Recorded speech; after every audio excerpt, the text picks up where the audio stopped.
అందరికీ నమస్కారం. సర్కార్ వారి మీడియా యూట్యూబ్ ఛానల్‌కు స్వాగతం. దేశంలో నిత్యావసరాల ధరల పెరుగుదలకు పేద ప్రజలే కారణమా?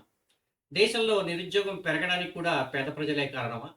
ఈ ప్రశ్నలు వినడానికి కొంత విస్మయాన్ని కలిగించేవిగా ఉండవచ్చు. సామాన్యుడికి తీవ్ర ఆగ్రహం కూడా తెప్పించవచ్చు. కానీ దేశ ఆర్థిక ముఖచిత్రాన్ని క్షుణ్ణంగా పరిశీలిస్తున్న కొందరు అగ్రశ్రేణి ఆర్థిక నిపుణులు మాత్రం ఇది అక్షర సత్యమని గట్టిగా వాదిస్తున్నారు.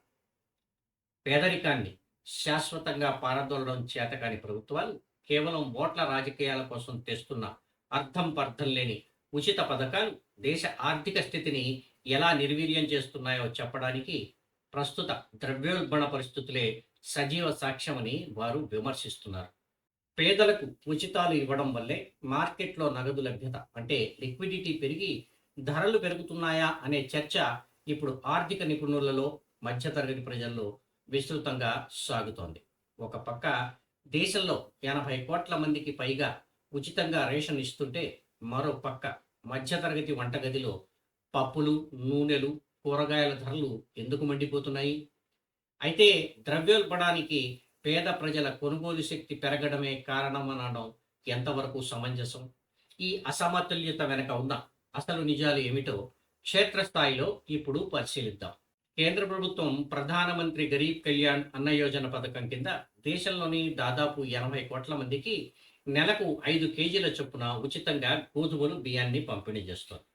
దీనికోసం ఏటా సుమారు 2.11 లక్షల కోట్ల రూపాయల బడ్జెట్ను ప్రభుత్వం కేటాయిస్తోంది. ఆర్థిక నిపుణుల విశ్లేషణల ప్రకారం ఈ ఉచిత రేషన్ వల్ల దేశంలోని 60% జనాభా చేతుల్లో ప్రతి నెల కొంత మొత్తంలో నగదు మిగులుతోంది. గతంలో పొట్ట నింపుకోవడానికే తమ సంపాదనంతా ఖర్చు చేసిన అట్టడుగు వర్గాలు ఇప్పుడు ఆ మిగిలిన డబ్బుతో మార్కెట్లోకి వస్తున్నాయి. ఇక్కడే ఆర్థిక సూత్రాలు తల్లకిందులవుతున్నాయి. ఉచిత రేషన్ వల్ల మిగిలిన డబ్బుతో ఈ 80 కోట్ల మంది ప్రజల్లో చాలామంది పాలు, గుడ్లు, పప్పు ధాన్యాలు, వంట నూనెలు ఎక్కువగా కొనడం ప్రారంభించారు. ఫలితంగా మార్కెట్లో వీటికి విపరీతమైన డిమాండ్ పెరిగింది. కానీ దానికి సమానంగా దేశంలో ఉత్పత్తి మాత్రం పెరగలేదు. రిజర్వ్ బ్యాంక్ ఆఫ్ ఇండియా అంతర్గత నివేదికలు, వ్యవసాయ రంగ నిపుణుల విశ్లేషణల ప్రకారం ఈ అదనపు కొనుగోలు శక్తే మార్కెట్లో వస్తువుల కొరతకు, తద్వారా ధరల విస్ఫోటనానికి కారణమవుతోంది. పేదవాడి చేతికి ఉచితంగా ఆహారాన్ని అందించి ఊరట ఇస్తున్నామని భావిస్తున్న పథకాలే పరోక్షంగా వారి జీవన వ్యయాన్ని పెంచేస్తున్నాయని ఆర్థికవేత్తలు స్పష్టం చేస్తున్నారు. ఆర్థిక నిపుణుల ప్రధాన విమర్శ అంతా ప్రభుత్వ విధానాలపైనే ఉంది. దేశంలో ఉన్న అతి పేదరికం గతంలో ఉన్న 11% నుండి ప్రస్తుతం 5%కి తగ్గిపోయిందని నీతి ఆయోగ్ లెక్కలతో సహా చెబుతున్నప్పుడు ఇంకా 80 కోట్ల మందికి ఉచిత రేషన్ ఎందుకు ఇవ్వాలనేది $1 మిలియన్ ప్రశ్న. పరిశ్రమల స్థాపన, మౌలిక వసతుల కల్పన, ఉపాధి అవకాశాల సృష్టి ద్వారా పేదరికాన్ని నిర్మూలించాల్సింది పోయి కేవలం ఉచితాలతో ప్రజలను డిపెండెంట్లుగా మారుస్తున్నారని విమర్శకులు మండిపడుతున్నారు. ఉచిత రేషన్ పంపిణీకి ఖర్చు చేస్తున్న 2 లక్షల కోట్ల రూపాయల నిధులను దేశంలో పప్పు ధాన్యాల సాగు పెంచడానికో, శీతల గిడ్డంగుల ఏర్పాటుకో, లేదా రవాణా ఖర్చులు తగ్గించడానికి ఇంధన ధరలపై సబ్సిడీ ఇవ్వడానికో ఉపయోగించి ఉంటే దేశంలో ఈ రోజు ధరలు అదుపులో ఉండేవనేది నిపుణుల వాదన. ఒక పక్క మార్కెట్లో వినియోగదారుడు అధిక ధరలతో నలిగిపోతుంటే, మరో పక్క పండించిన రైతుకు కనీస మద్దతు ధర దక్కడం లేదు. మధ్యలో ఉన్న దళారీ వ్యవస్థను అరికట్టడంలో, అలాగే మార్కెట్ లోపాలను సరిచేయడంలో ప్రభుత్వాలు పూర్తిగా విఫలమవుతున్నాయి. ఈ మొత్తం వ్యవహారంలో అత్యంత దారుణంగా నలిగిపోతున్నది దేశానికి వెన్నెముక లాంటి మధ్యతరగతి వర్గమే. వీరికి ఎలాంటి ఉచిత రేషన్ రాదు సరే కదా. కష్టపడి సంపాదించిన డబ్బుపై ప్రభుత్వానికి పన్నులు కట్టాలి, ఆకాశాన్ని అంటిన ధరలను కూడా భరించాలి. కరోనా కాలంలో అంటే 2020లో ప్రారంభమై ప్రస్తుతం 2026 వరకు నిరంతరాయంగా సాగుతున్న ప్రధానమంత్రి గరీబ్ కళ్యాణ్ అన్న యోజన దేశ చరిత్రలోనే అత్యంత ఖరీదైన సంక్షేమ పథకం. 2020 నుండి 2025-26 బడ్జెట్ అంచనాల వరకు ఈ పథకం కోసం కేంద్ర ప్రభుత్వం సుమారు 11.80 లక్షల కోట్లు ఖర్చు చేసింది. కేవలం 2025-26 ఆర్థిక సంవత్సరానికే ఈ ఉచిత రేషన్ కోసం బడ్జెట్లో సుమారు 2.11 లక్షల కోట్లు కేటాయించారు. ఈ 11.80 లక్షల కోట్లతో దేశంలో వందలాది ఆధునిక శీతల గిడ్డంగులు, మెరుగైన రవాణా వసతులు నిర్మించి ఉంటే ఆహార ద్రవ్యోల్బణం ఎప్పుడో అదుపులోకి వచ్చేదని, కానీ ప్రభుత్వం కేవలం ఓట్ల భద్రత కోసమే ఈ నిధులను తగలేస్తోందని నిపుణులు విమర్శిస్తున్నారు. కేంద్రం ఇచ్చే 2 లక్షల కోట్ల ఉచిత రేషన్ ఒక ఎత్తైతే, వివిధ రాష్ట్రాలు ఎన్నికల లబ్ధి కోసం పంచుతున్న లక్షల కోట్ల నగదు బదిలీలు మరొకెత్తు. ఇటీవల జరిగిన ఎన్నికల్లో మహారాష్ట్రలో 46,000 కోట్లు, మధ్యప్రదేశ్లో 18,000 కోట్లు, బీహార్లో 12,000 కోట్ల ప్రభుత్వ నిధులను ప్రజల ఖాతాల్లోకి, ముఖ్యంగా మహిళల అకౌంట్లలోకి పాలకపక్షాలు బదిలీ చేసి ఓట్లు కొల్లగొట్టాయి. ఈ నిధులన్నీ ఉత్పాదక రంగాలైన పరిశ్రమలు, రోడ్లు, విద్యుత్ ప్రాజెక్టులపై పెట్టాల్సింది పోయి నేరుగా ప్రజల చేతుల్లోకి వెళుతున్నాయి. ఇంత భారీ మొత్తంలో కరెన్సీ మార్కెట్లోకి రావడం వల్లే సామాన్యుడు కొనే పాలు, కూరగాయలు, పప్పుల ధరలు నియంత్రణ లేకుండా పెరిగిపోతున్నాయని నిపుణులు గట్టిగా వాదిస్తున్నారు. తాయిలాల రూపంలో చేతికి 1,500 రూపాయలు ఇస్తున్న ప్రభుత్వాలు పెరిగిన ధరల రూపంలో అదే సామాన్యుడి జేబుల నుండి 3,000 రూపాయలు వసూలు చేస్తున్నాయి.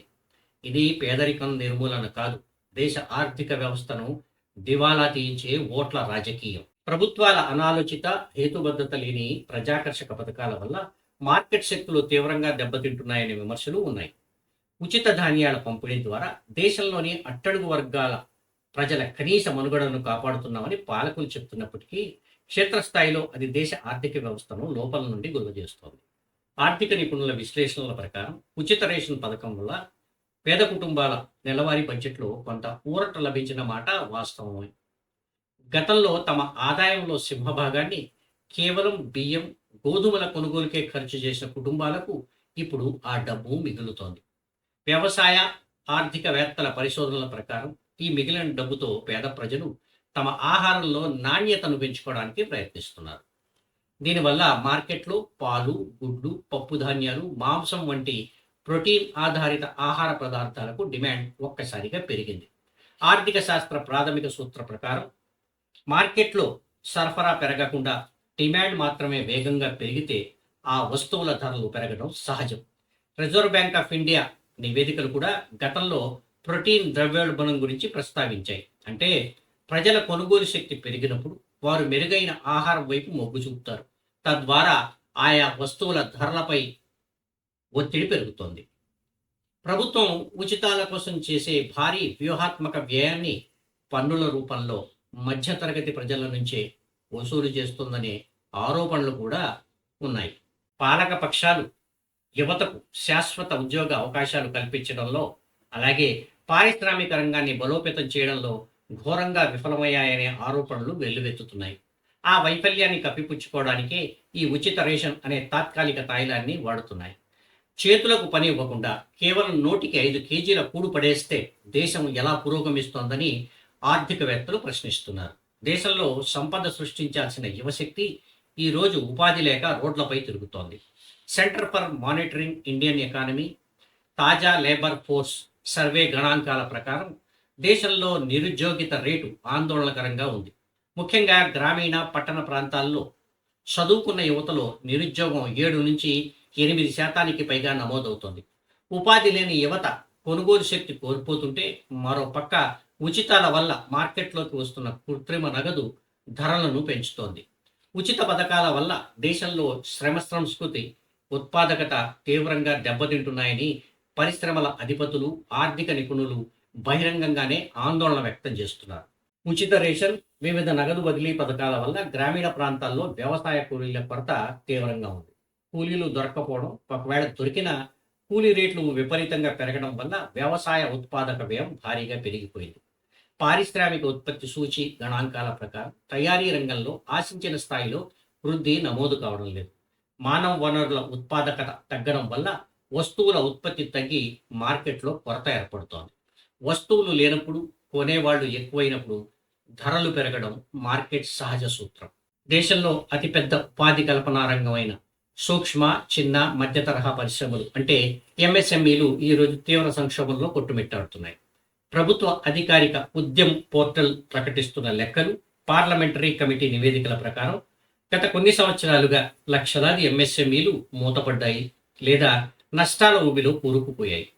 నోట్ల రద్దు, జిఎస్టీ లోపాలు, ముడి సరుకుల ధరలు విపరీతంగా పెరిగిపోవడం వల్ల చిన్న పరిశ్రమలు పెద్ద కంపెనీల పోటీని తట్టుకోలేక చేతులెత్తేస్తున్నాయి. దేశీయంగా వస్తువులను తయారు చేసే చిన్న పరిశ్రమలు మూతపడటంతో మార్కెట్ మొత్తం కార్పొరేట్ శక్తుల గుత్తాధిపత్యంలోకి వెళుతోంది. కార్పొరేట్ కంపెనీలు తమ ఇష్టానుసారంగా ధరలను పెంచుకుంటూ పోవడంతో సామాన్యుడిపై భారం పడుతోంది. పైగా ఎంఎస్ఎంఈలలో ఉద్యోగాలు కోల్పోయిన లక్షలాది మంది ఈరోజు ఉపాధి లేక పేదలుగా మారుతున్నారు. వినియోగదారుల ధరల సూచి ఆధారిత ద్రవ్యోల్బణ గణాంకాలు దేశంలో ఆర్థిక అసమతుల్యతను స్పష్టంగా చూపిస్తున్నాయి. దేశంలో సాధారణ ద్రవ్యోల్బణం 5% లోపు నియంత్రణలో ఉన్నట్టు కనిపిస్తున్నా కేవలం ఆహార ద్రవ్యోల్బణం మాత్రం కొన్ని నెలలుగా 7 నుండి 9% పైగా నమోదవుతోంది. టమాటాలు, ఉల్లిపాయలు వంటి నిత్యావసరాల ధరలు కొన్ని సీజన్లలో 40 నుండి 60% వృద్ధిని చూపిస్తున్నాయి. అలాగే పప్పు ధాన్యాల ధరలు, ముఖ్యంగా కందిపప్పు కిలో 180 మార్కును దాటాయి. ఇది స్పష్టంగా సరఫరా లోపాన్ని సూచిస్తోంది. ఆర్థిక వ్యవస్థలో ఉచితాలు సృష్టిస్తున్న అల్లకల్లోలాన్ని రిజర్వ్ బ్యాంక్ తన అంతర్గత నివేదికలు మరియు మానిటరీ పాలసీ కమిటీ సమావేశాల్లో పలుమార్లు పరోక్షంగా హెచ్చరించింది. RBI state of the economy నివేదిక ప్రకారం దేశంలో కోర్ ఇన్ఫ్లేషన్ కంటే ఆహార ద్రవ్యోల్బణం చాలా మొండిగా మారింది. గ్రామీణ ప్రాంతాల్లో ఉచిత పథకాల ద్వారా వచ్చిన నగదు ఆహారేతర వస్తువుల కంటే ప్రోటీన్ ఆహారాలపై ఒత్తిడి పెంచుతోందని ఆర్బీఐ డిప్యూటీ గవర్నర్లు తమ విశ్లేషణలో పేర్కొంటున్నారు. కేంద్ర మాజీ మంత్రి శాంతకుమార్ నాయకత్వంలో ప్రభుత్వం నియమించిన ఉన్నత స్థాయి కమిటీ స్పష్టంగా చెప్పిన మాట ఏమిటంటే దేశంలో 67% జనాభాకు ఉచిత లేదా సబ్సిడీ రేషన్ ఇవ్వడం ఆర్థికంగా ఆత్మహత్యా సదృశ్యం. దీనిని కేవలం 40%కి పరిమితం చేయాలి. శాంతకుమార్ హైలెవెల్ కమిటీని భారత ఆహార సంస్థ, ఫుడ్ కార్పొరేషన్ ఆఫ్ ఇండియా పునర్వ్యవస్థీకరణ, కార్యాచరణ సామర్థ్యాన్ని పెంపొందించడం, దేశంలో ఆహార ధాన్యాల నిర్వహణను మెరుగుపరిచే లక్ష్యంతో 2014 ఆగస్టులో కేంద్ర ప్రభుత్వం ఏర్పాటు చేసింది. ఈ కమిటీ దేశంలోని నిరుపేదలకు ఆహార భద్రతను మరింత పటిష్టంగా చేరవేయడానికి, సబ్సిడీల భారాన్ని తగ్గించడానికి కీలకమైన సిఫార్సులు చేసింది. కానీ ఓట్ల రాజకీయాల కోసం ప్రభుత్వం ఈ సిఫార్సులను అమలు చేయడం లేదు. భారతదేశం ఉత్పత్తి ఆధారిత ఆర్థిక వ్యవస్థ నుండి కేవలం వినియోగ ఆధారిత ఆర్థిక వ్యవస్థగా మారుతోంది. వస్తువుల ఉత్పత్తి పెంచకుండా కేవలం ప్రజల చేతుల్లో ఉచిత డబ్బు పెడితే అది తీవ్ర ఆర్థిక సంక్షోభానికి దారితీస్తోందని స్వతంత్ర ఆర్థిక విశ్లేషకులు హెచ్చరిస్తున్నారు. అయితే కేవలం పేద ప్రజల కొనుగోలు శక్తి పెరగడం వల్లే దేశంలో ధరలు పెరుగుతున్నాయనే వాదనను మెజార్టీ ఆర్థికవేత్తలు తోసిపుచ్చుతున్నారు. ఇటీవలి కాలంలో దేశంలో నమోదవుతున్న తీవ్రమైన ఉష్ణోగ్రతలు, అకాల వర్షాల వల్ల పంట దిగుబడి దెబ్బతింటోంది. ముఖ్యంగా టమాటా, ఉల్లిపాయలు, పప్పు ధాన్యాల సాగుపై వాతావరణ మార్పుల ప్రభావం తీవ్రంగా ఉంది. మార్కెట్కు రావాల్సిన పంట సగానికి పడిపోవడం వల్లే కూరగాయల ధరలు ఆకాశాన్ని తాకుతున్నాయి. దేశంలో ధరల పెరుగుదలకు కేవలం లోకల్ కారణాలే కాదు, గ్లోబల్ విలన్లు కూడా ఉన్నారు.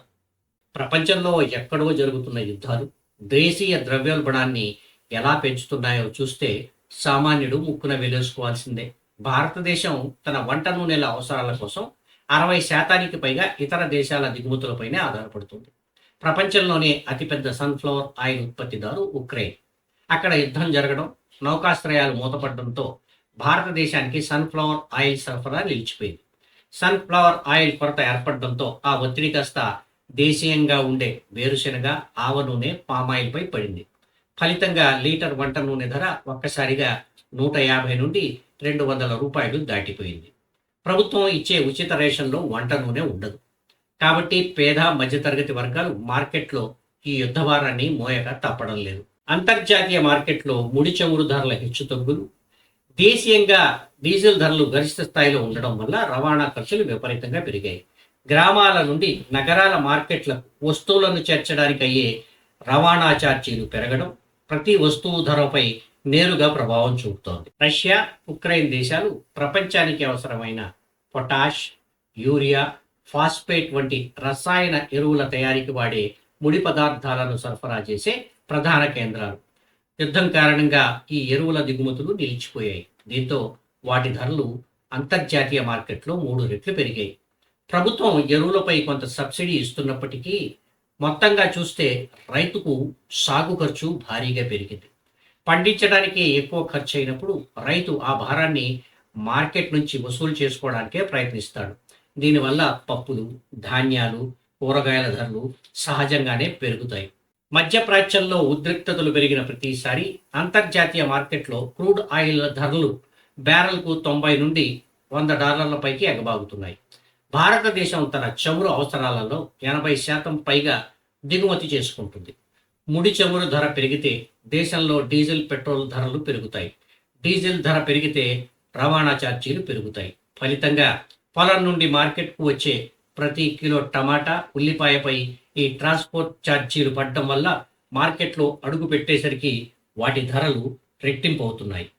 ప్రపంచంలో యుద్ధాలు జరుగుతున్నప్పుడు దేశంలో సరఫరా వ్యవస్థ దెబ్బతింటుందని ప్రభుత్వాలకు ముందే తెలుసు.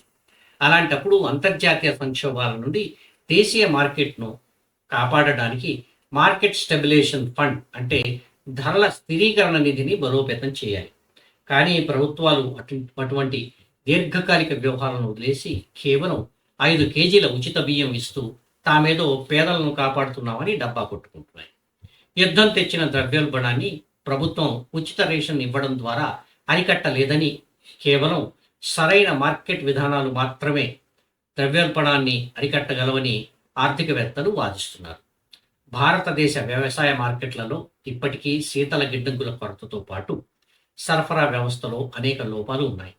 రైతుల దగ్గర తక్కువ ధరకు కొనుగోలు చేసి మార్కెట్లో కృత్రిమ కొరత సృష్టించి ఎక్కువ ధరలకు విక్రయించే దళారీల హస్తం దీని వెనుక ఉందని ఆర్థికవేత్తలు హెచ్చరిస్తున్నారు. ప్రభుత్వం 2 లక్షల కోట్లను ఉచిత రేషన్ కోసం ఖర్చు పెట్టే బదులు మార్కెట్లో జోక్యం చేసుకుని పప్పులు, ఇంధన ధరలను నియంత్రించవచ్చు కదా అనే ప్రతిపాదన కొందరు విశ్లేషకులు ముందుకు తెస్తున్నారు. దీనిపై శాంతకుమార్ కమిటీ వంటి ఉన్నత స్థాయి కమిటీలు కూడా గతంలో చర్చించాయి. రేషన్ పరిధిని 80 కోట్ల నుండి తగ్గించి కేవలం అత్యంత పేదలకు మాత్రమే పరిమితం చేస్తే మిగిలిన నిధులను మార్కెట్ స్థిరీకరణకు ఉపయోగించవచ్చని వారి వాదన. అయితే ప్రభుత్వం దీనిని ఒక సామాజిక భద్రతగా చూస్తోంది. అంతర్జాతీయ మార్కెట్లో ధరలు ఎంత పెరిగినా దేశంలో కనీస ఆహార కొరత ఏర్పడకుండా ఉండడానికి ఉచిత ధాన్యాల పంపిణీ ఒక శాశ్వత రక్షణ కవచంలా పనిచేస్తుందని ప్రభుత్వ వర్గాలు వాదిస్తున్నాయి. చివరగా ఒక మాట, దేశంలో ద్రవ్యోల్బణ తీవ్రతకు పేద ప్రజలను బాధ్యులను చేయడం ఆర్థికంగా ఎంతమాత్రం సరైన విశ్లేషణ కాదు. పేదలకు లభించిన కొనుగోలు శక్తి మార్కెట్లో కొంత డిమాండ్ పెంచిన మాట వాస్తవమే అయినా సరఫరా వ్యవస్థలోని లోపాలు, వాతావరణ మార్పులు మరియు రవాణా ఖర్చులే ధరల పెరుగుదలకు ప్రధాన కారణాలు. ప్రభుత్వం ఉచిత రేషన్ పంపిణీతో పాటు దేశంలో పప్పు ధాన్యాలు, నూనెల ఉత్పత్తిని పెంచడం, రవాణా వ్యవస్థను బలోపేతం చేయడంపై దృష్టి పెడితేనే అటు పేదలకు, ఇటు మధ్యతరగతి ప్రజలకు సమన్యాయం జరుగుతుంది. ఈ వీడియో సమాచారం మీకు నచ్చితే లైక్ చేయండి, మీ మిత్రులకు తెలిసేలా షేర్ చేయండి. ఇలాంటి లోతైన ఆర్థిక విశ్లేషణల కోసం మా ఛానల్ను సబ్స్క్రైబ్ చేయడం మర్చిపోకండి. నో నాయిస్, ఓన్లీ వాయిస్ కోసం చూస్తూనే ఉండండి మీ సర్కారు వారి మీడియా. త్వరలోనే మరో టాపిక్తో కలుద్దాం. అంతవరకు అందరికీ ధన్యవాదాలు. జై హింద్.